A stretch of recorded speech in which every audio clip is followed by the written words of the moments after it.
Bagi pasangan suami istri yang pernah ada di muka bumi ini, kehadiran sang buah hati merupakan anugerah terbesar dalam hidup. Kedatangannya dielu-elukan. Impian-impiannya adalah harapan dan runtutan-tuntutannya merupakan perjuangan indah bagi orang tuanya. Tangisnya adalah hiasan manis kehampaan rumah tangga dan senyumnya ialah hiburan pengusir lara. Dialah penerus cita-cita yang belum sempat dirampungkan orang tuanya. Tanpa kehadiran si buah hati hampalah hidup ini, 9 bulan sudah Aminah mengandung buah kasih sayangnya dengan Abdullah. Selama itu pula menantu, Abdul Muthalib ini melewati hari-hari indah bersama putranya yang masih berada dalam kandungan. Memang si jabang bayi masih bersembunyi dalam rahimnya. Namun Aminah benar-benar telah jatuh cinta padanya. Beliau telah siap sedia untuk menyerahkan hidup dan matinya untuk melindunginya. Kini, pada hari Senin, 12 Rabiul Awal tahun Gajah, Allah Subhanahu wa Ta'ala menyempurnakan kebahagiaan istri mendiang, Abdullah ini. Dengan dibantu Asy-Syifa, Aminah melahirkan putra pertamanya. Wafatnya, Abdullah adalah pukulan telak yang harus ia panggul.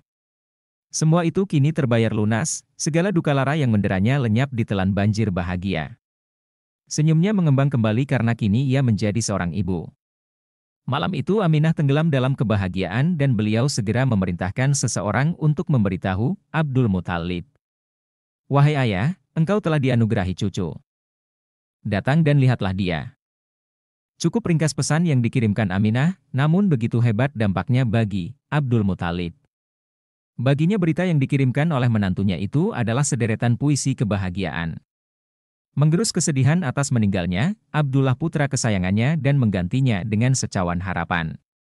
Seolah tak ingin berlama-lama, beliau bergegas menuju tempat Aminah. Sesampainya di sana, digendongnya cucu barunya itu untuk beliau bawa ke Ka'bah. Malam yang begitu tenang dengan selambu hitamnya menjadi saksi keceriaan permuka Quraisy itu. Jalan tandus kekuning-kuningan yang membujur kaku mengantarkan Abdul Muthalib menuju bangunan suci negeri Arabia itu. Di hadapan bangunan Ibrahim dan Ismail yang berdiri kokoh, beliau tidak henti-hentinya memanjatkan rasa syukur pada Allah. Dalam hikmat doanya, sebuah nama terbersit dalam hati beliau.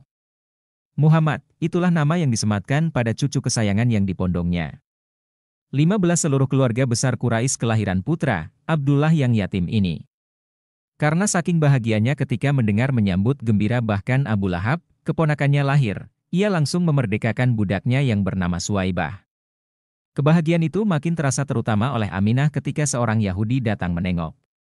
Dengan diantar beberapa orang lelaki Mekah, ia memasuki rumah Aminah dan memohon agar diperkenankan melihat putranya yang baru saja lahir. Begitu melihat putra Aminah ia langsung jatuh pingsan. Semua yang ada di tempat tersebut mengupayakan berbagai cara agar ia segera siuman. Sebelum datang ke rumah Aminah, lelaki Yahudi ini telah mendatangi kerumunan beberapa orang Mekah yang tengah duduk-duduk di tengah kota. Keasikan mereka membicarakan perjalanan dagang, minuman keras dan romantika cinta terpaksa putus karena kedatangan pedagang Yahudi itu. Mulutnya meracau tentang kelahiran seorang anak yang ia yakini kelak akan menjadi seorang nabi. "Wahai kaum Quraisy, malam ini apakah ada di antara kalian yang melahirkan seorang anak?" "Kami tidak tahu," jawab mereka. Yang tengah duduk santai. "Perhatikan ya ucapkanku. Malam ini telah lahir seorang nabi akhir zaman. Di antara ketiaknya terdapat tanda kenabian yang ditumbuhi beberapa rambut seperti surai kuda, ia tidak akan pernah terlahir dua kali." Pesannya pada semua yang ada di tempat masyarakat Mekah yang telah lama hanyut dengan penyembahan berhalanya tidak begitu tertarik mendengar kata-kata itu. Mereka telah puas dengan tuhan-tuhan batu dan kayunya. Lahir atau tidak seorang nabi bukanlah perbincangan menarik bagi penduduk Mekah. Yang terpenting adalah menjaga kelestarian Ka'bah dan hubungan baik dengan suku-suku sekitar. Dua hal inilah yang menjadi pegangan hidup penduduk Mekah beberapa tahun terakhir. Ka'bah menjadi magnet untuk menarik para peziarah sementara hubungan dengan suku-suku sekitar untuk menjaga kerjasama dagang mereka. Pantas jika perkataan pedagang Yahudi itu hanya jadi angin lalu, lenyap begitu saja bersama angin gurun dan dilumat gelapnya malam. Tanggapan dingin yang diberikan penduduk Mekah membuat si Yahudi tidak betah berlama-lama di kedai itu. Ia segera melangkahkan kakinya, menyusuri jalan-jalan berdebu menuju rumahnya. Begitu pula beberapa orang yang tadi ditemuinya. Satu persatu mulai beranjak meninggalkan tempat tersebut. Membiarkan begitu saja gelas-gelas bekas minuman dan berjalan menerobos. Dinginnya malam. Membawa sedikit ingatan tentang bayi laki-laki yang diceritakan pedagang Yahudi, ketika mereka sampai di rumah masing-masing, terdengarlah kabar bahwa Aminah menantu, Abdul Muthalib telah melahirkan bayi laki-laki. Sejenak kelahiran putra Aminah memang terasa biasa. Namun lain bagi beberapa orang yang tadi sempat berbincang-bincang dengan pedagang Yahudi itu. Kelahiran putra Aminah yang dibantu oleh Ashifa terasa sangat berarti. Menyimpan satu misteri besar. Benarkah salah satu tetangga mereka akan melahirkan seorang nabi pamungkas? Begitu pedagang Yahudi itu sadar, ia langsung dicecar pertanyaan. Celaka, apa yang kau lakukan? Demi Allah, sifat kenabian telah pergi dari Bani Israel. Wahai kaum Quraisy, berbahagialah kalian. Demi Allah, cepat atau lambat kalian akan berkuasa dengan kekuasaan yang didengar mulai dari timur hingga barat, jawabnya. Keesokan harinya, Abdul Muthalib melintasi tempat peribadatan pendeta Syais. Ia terkenal sangat tekun dan hari-harinya selalu dihabiskan untuk beribadah serta menelaah kitab-kitab kuno. Dari kitab-kitab yang dipegangnya inilah pendeta tersebut tahu bahwa hari itu adalah hari bertuah. Hari kelahiran seorang nabi yang sangat dinantikan kaum Yahudi dan Nasrani. Nabi penyempurna agama sebelumnya, pagi itu, Abdul Muthalib berjalan dengan penuh bahagia. Di depan tempat peribadatan pendeta, beliau bertemu dengan pendeta Syais. Siapakah nama Anda? Tanya sang pendeta. Abdul Muthalib. Jawab pemuka Quraisy ini, pendeta itu lalu mendekat dan berbisik pada Abdul Muthalib. Jadilah engkau kakek yang baik bagi cucumu yang telah aku ceritakan pada penduduk Mekah. Ia dilahirkan pada hari Senin pagi dan akan diutus pada hari Senin pula. Bukti apa yang aku ucapkan adalah anak itu sekarang sedang sakit dan akan sembuh setelah 3 hari.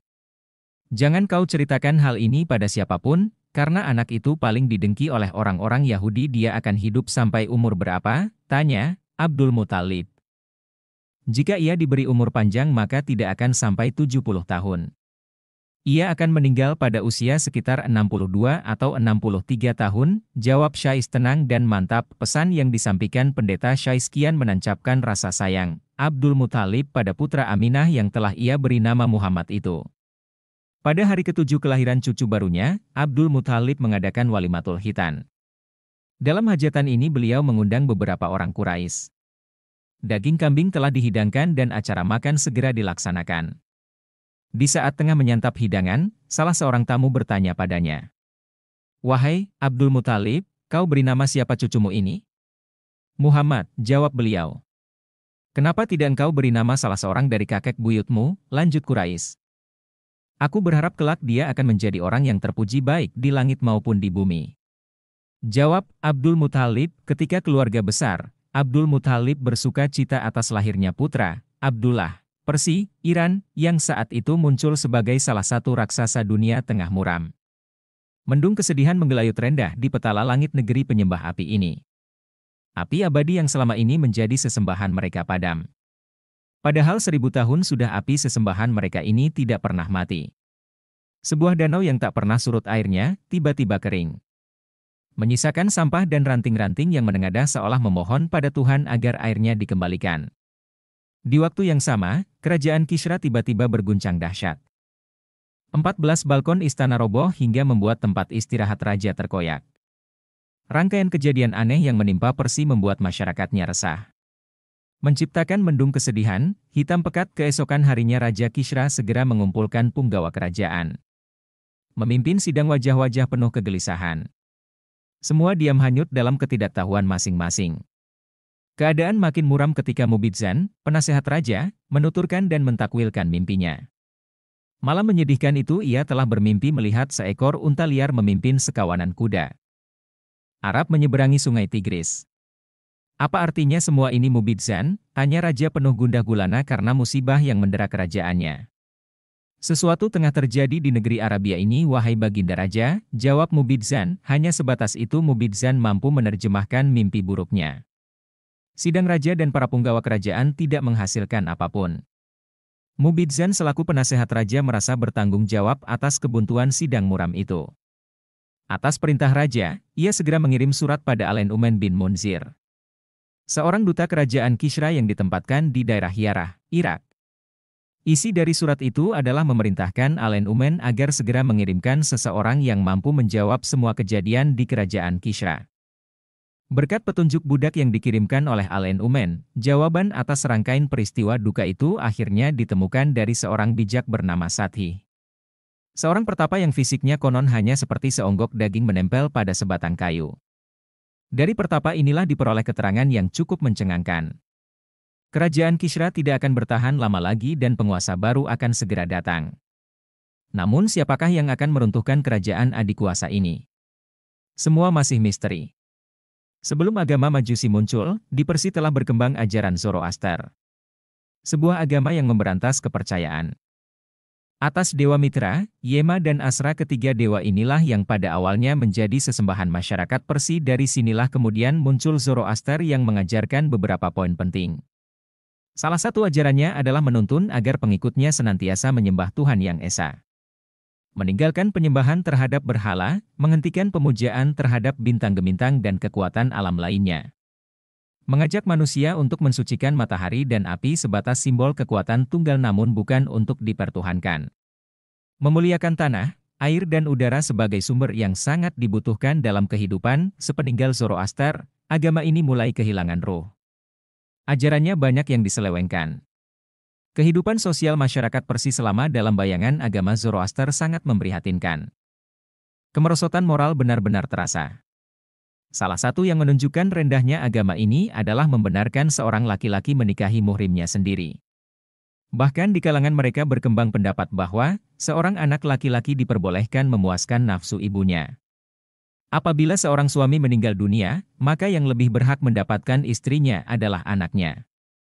Tak ayal ajaran ini dipraktekkan oleh raja mereka Yazdegerd II yang memerintah di abad ke-5 Masehi. Ia dengan terang-terangan menikahi putrinya sendiri kemudian membunuhnya. Akhirnya muncullah agama Majusi, si penyembah api. Kemunculan agama Majusi rupanya tidak luput dari gejolak. Di waktu yang sama di Persia muncul ajaran-ajaran lain. Di antaranya adalah Manawiyah yang didirikan oleh Mani. Agama yang dibawa oleh Mani ini merupakan hasil perpaduan antara ajaran Zoroaster dan Kristiani. Karena itulah, oleh orang-orang yang masih setia pada ajaran Zoroaster, Mani dianggap sebagai orang murtad. Menodai agama dan penyebar ajaran yang sama sekali jauh dari kebenaran. Salah satu yang menjadi doktrin agama Manawiyah adalah adanya kekuatan ganda dalam segala sesuatu yang wujud. Dunia ini menurut mereka juga dikuasai oleh dua unsur, cahaya dan kegela. Cahaya sebagai simbol kebaikan dan kegelapan merupakan simbol kejahatan. Dari perpaduan kedua unsur inilah akhirnya muncul berbagai kejadian, materi dan makhluk hidup. Dari doktrin ini, mereka menyimpulkan bahwa siapa saja yang ikut campur dalam perpanjangan penyatuan dua unsur tersebut diklaim sebagai orang tidak baik. Salah satu perbuatan yang mengarah pada hal itu adalah perkawinan. Untuk itulah dalam ajaran Manawiyah sangat dianjurkan untuk menjalani pertapaan atau kependetaan serta segala hal yang terkait dengan proses keturunan. Semua itu dilakukan demi mempercepat kehancuran alam ini dan memisahkan antara kegelapan dengan cahaya. Dalam beberapa waktu ajaran ini mendapat sambutan dari masyarakat Persia. Namun pada masa pemerintahan Raja Bahram anak Hormis I, agama ini diberangus. Mani sebagai pendiri ajaran Markuniyah yang disebarkan pertama kali oleh Markion. Namun seperti halnya agama pendahulunya, ajaran ini pun gagal menjalankan misinya yang akhirnya digantikan oleh agama Majusi. Berbagai agama yang muncul di Persia rupanya tidak mampu mengantarkan masyarakatnya ke tatanan kehidupan yang lebih baik. Di bawah tuntunan agama-agama tersebut, Persia justru terjebak dalam konflik berkepanjangan. Pertikaian, pertumpahan darah dan perpecahan kerap terjadi baik di antara mereka sendiri maupun dengan negara lain. Di masa berkembangnya agama Majusi keadaan juga kian parah. Para penyembah berhala itu sering melakukan penyerangan terhadap pengikut Al-Masih Nasrani dan merampas berbagai harta benda mereka. Akibatnya di sana sering terjadi kontak senjata dengan Romawi yang merupakan pusat pengikut Al-Masih. Semua fenomena itu rupanya mendapat teguran dari Allah Subhanahu wa Ta'ala, tepat di hari Senin, 12 Rabiul Awal tahun Gajah. Allah mengguncang negeri penyembah api itu dengan kelahiran Nabi terakhirnya dialah putra dari Aminah dan Abdullah. Segala kejadian yang menimpa kerajaan Persia di malam itu menunjukkan keagungan baginda Nabi Muhammad Shallallahu Alaihi Wasallam. Tanpa harus mendatangi negeri itu, beliau mampu memperingatkan penghuninya agar menyudahi kemusyrikan mereka.